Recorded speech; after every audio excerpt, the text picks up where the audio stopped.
Good evening.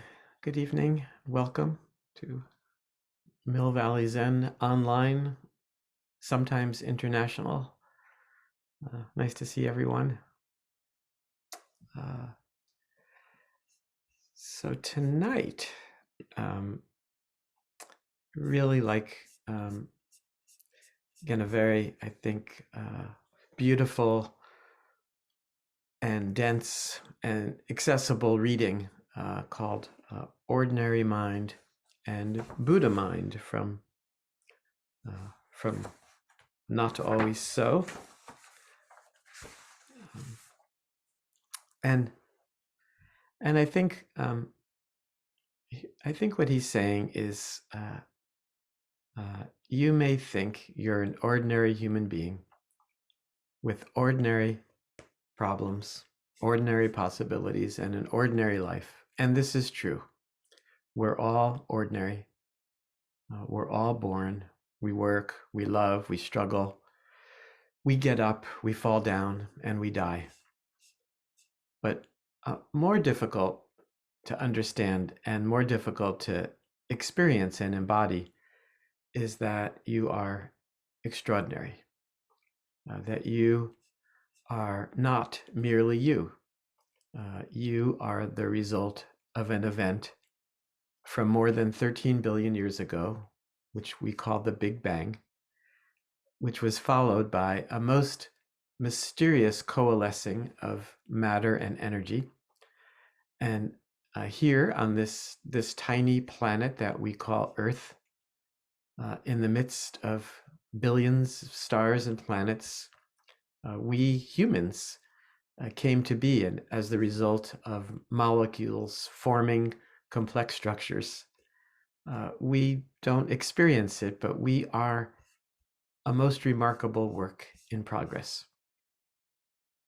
And we have no idea really how we got here or how our bodies and minds function. The beating of our hearts and the fact that our eyes can see are miracles, the result of billions of years of evolution. The fact that we don't need seatbelts as we breathe and walk on this planet Earth that is swirling at 1,000 miles an hour. What a miraculous design. And this whole sense of that we live in time and change completely beyond anything we can understand. And Suzuki Roshi talks about this expression in Japanese, a tamban kan, as a person who carries a board on his shoulder. Right? Only in Japanese would there be such a word that describes someone who understands things from a limited perspective, a person who holds tightly to a particular view. And in this case, the limited perspective is that we are ordinary.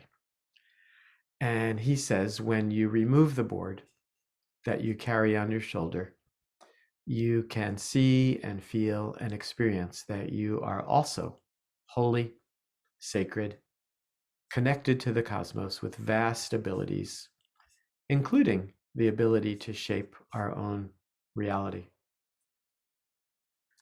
So as human beings, as ordinary human beings, we're measuring and loving and hating and succeeding and failing, and we're confused and hurt and even betray each other.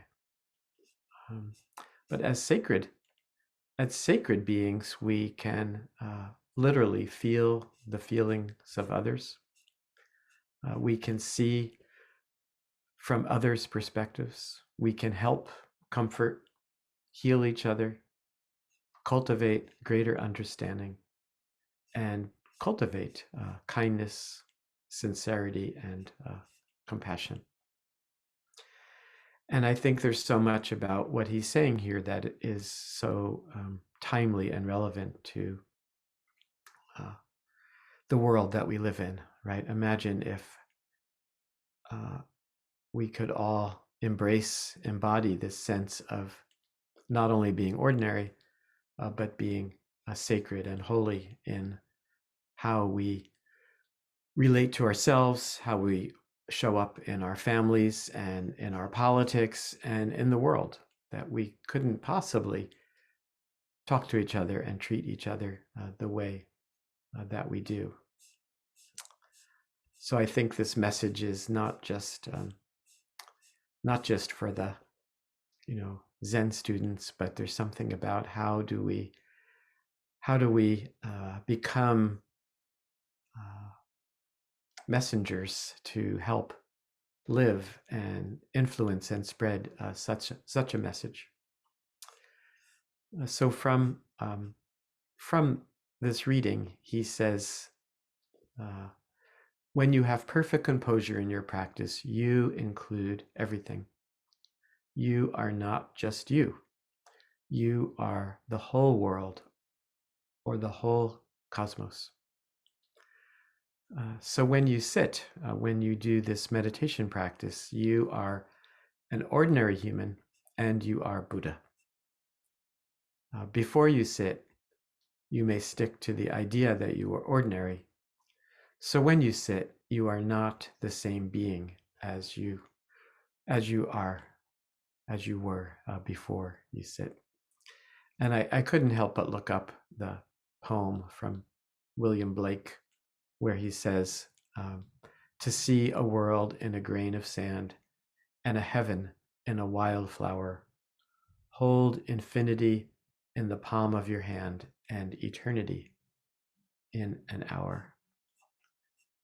Yeah, so William Blake and Shunryu Suzuki are both suggesting that we loosen our ideas of time and space, loosen ideas of who we think we are, and playing in this realm of duality and non-duality, softening the mind, providing an experience of thinking in a non-dual way, neither just ordinary nor just holy and sacred, but both. He goes on to say, you may say that it is not possible to be ordinary and holy. When you think in this way, your understanding is one-sided. Because you carry a big board on your shoulder, you cannot see the other side. You think you are just an ordinary human being. But if you take the board off, you will understand. Oh, I am a Buddha too. How can I be both Buddha and an ordinary human? It is amazing. This is enlightenment. So I think it's really worth thinking about, what is this board that we're carrying on our shoulder? What is it that stops us from seeing that we're also holy? And how can we practice with taking the board off? How can we practice by taking the board off? How can we use this simple, ordinary, amazing meditation practice as a daily way of experiencing ourselves as ordinary and holy? Taking this board off of our shoulder, and then how can we use that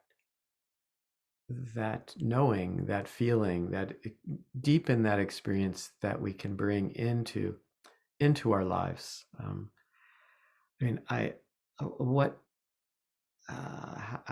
How could, right now, given what's happening in our world, what could be more important than working to embody that, so that we can feel it for ourselves and bring that into all of our conversations and all of our relationships.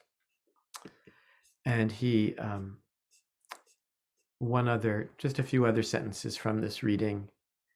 He says, Buddha is not different than ordinary mind. An ordinary mind is not something apart from what is holy. This is complete understanding of ourself. When we practice meditation with this understanding, that is true meditation. We will not be bothered by anything. We will not be bothered by anything.